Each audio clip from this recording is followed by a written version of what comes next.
دیکھنے میں تو یہ صرف برف اور خاموشی میں لپٹا ایک ویران جزیرہ لگتا ہے، لیکن دنیا کی بڑی بڑی طاقتیں اس کے پیچھے کیوں پڑی ہیں؟ آئیے آج اسی سوال کا جواب ڈھونڈتے ہیں۔ جب سابق امریکی صدر ٹرمپ نے یہ بیان دیا تو انہوں نے اچانک ایک ایسے جیو پولیٹیکل راز سے پردہ اٹھا دیا جو کئی دہائیوں سے پس پردہ پک رہا تھا۔ تو آخر برف کے اس وسیع و عریض جزیرے کا اتنا جنون ہے کیوں؟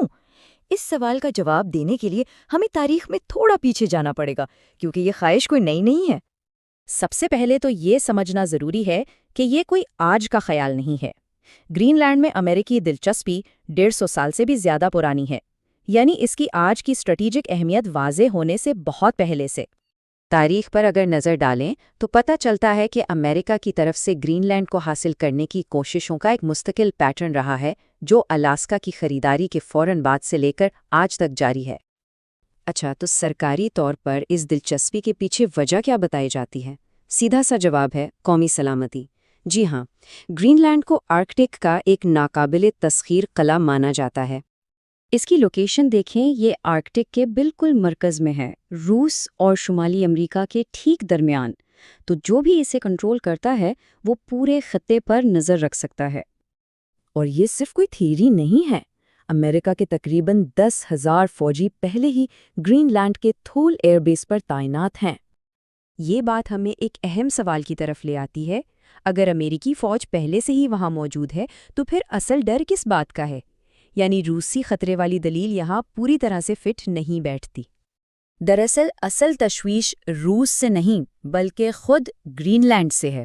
سوچیں، اگر گرین لینڈ آزاد ہو جاتا ہے تو امریکہ اپنا فوجی اڈا کھو سکتا ہے، اپنے زیر سمندر کیبلز پر کنٹرول کھو سکتا ہے اور آرکٹک میں اپنی پوری اسٹریٹجک پوزیشن ہی کھو سکتا ہے۔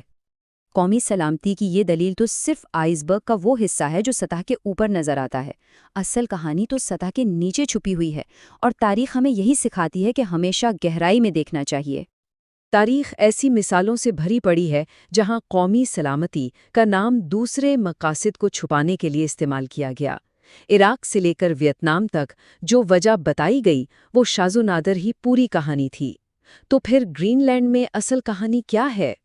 فوجی حکمت عملی کے نیچے ایک اور طے ہے، اور یہ شاید سب سے زیادہ قیمتی ہے۔ برف کے نیچے دبا ہوا قدرتی وسائل کا ایک بہت بڑا خزانہ۔ ہم بات کر رہے ہیں نایاب زمینی عناصر کی۔ یہ صرف قیمتی دھاتیں نہیں ہیں، یہ ہماری جدید دنیا کی آکسیجن ہے۔ ہمارے فون سے لے کر دفاعی نظام تک ہر چیز ان پر ہی تو منحصر ہے۔ اور گرین لینڈ انہی اہم مواد سے بھرا پڑا ہے۔ الیکٹرک گاڑیوں کی بیٹریوں سے لے کر AI چپس تک سب کچھ اس برف کے نیچے موجود ہے۔ اور یہیں سے اصل اسٹریٹجک مسئلہ شروع ہوتا ہے۔ ذرا سوچیں، آج دنیا کی 90%، جی ہاں 90% نایاب زمینی عناصر کی سپلائی چین چین کے پاس ہے۔ یہ تو ایک بہت ہی خطرناک انحصار ہوا نا؟ اور گرین لینڈ یہی اس مسئلے کا حل ہو سکتا ہے۔ اور بات صرف معدنیات تک ہی محدود نہیں ہے۔ صرف گرین لینڈ کے ایک حصے میں 31 ارب بیرل تیل کا تخمینہ ہے، جو کئی بڑے ملکوں کی سالانہ کھپت سے بھی زیادہ ہے۔ اب آتے ہیں سب سے دلچسپ بات پر، وہ ایک وجہ جس کے بارے میں تقریباً کوئی بات نہیں کر رہا، لیکن ہو سکتا ہے کہ یہ سب سے اہم ہو۔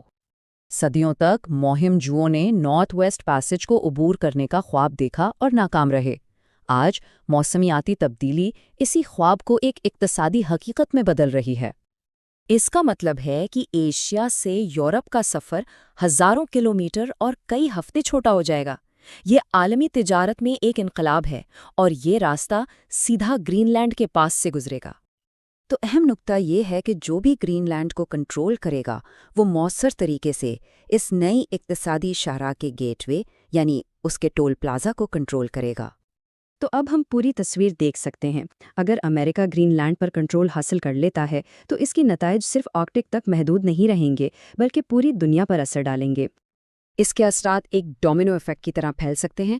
امریکہ آرکٹک کی واحد سپر پاور بن جائے گا، یورپ کے ساتھ تعلقات خراب ہوں گے، اور گرین لینڈ کا نازک ماحولیاتی نظام تباہی کے دہانے پر پہنچ جائے گا۔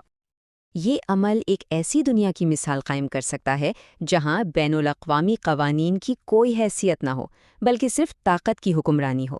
سیدھے لفظوں میں کہیں تو جس کی لاٹھی اسی کی بھینس والا حساب۔ آخر میں سوال یہ ہے، کیا یہ برفانی جزیرہ تعاون کے ایک نئے دور کا آغاز کرے گا، یا پھر یہ ایک نئی عالمی جنگ کا نقطۂ آغاز بنے گا؟